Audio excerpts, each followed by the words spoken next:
Tara, gawa tayo ng breaded tuna sandwich. Isang mabilisang merienda para sa aking junakis. At ayan dyan, kinatkat ko lang dyan yung mga cheese. Ayan. Ayan yung ating mga lahog na gagamitin. Then, ang tinapay. Oh. Ayan. So, wala akong makita dyan guys na pang pipi. Kaya, pang flat. Kaya yan yung ginamit ko. Baso na lang. Malinis naman yan. As ayan, cheese. So, kami lang naman yung kakain yan. Kaya, okay lang. O, ayan. Guys, tipid na rin yan kasi mura lang naman yan, guys. O, diba? Mga tira-tira ko lang yan sa rep para may merienda ang aking junakis. Ayan. Gawa lang tayo ng mas marami pa.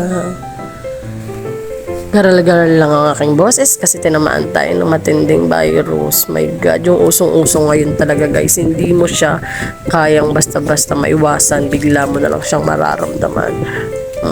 Ayan, gawa pa tayo ng mas marami. At ayan, ready na natin ang egg at ang breadcrumbs.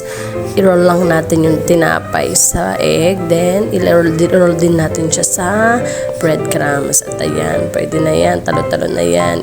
I-set aside na natin siya guys. At gawin pa natin siya sa mga iba pa.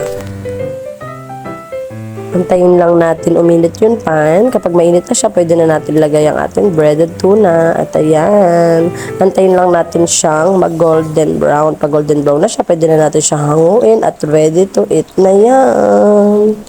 Thank you for watching. Bye!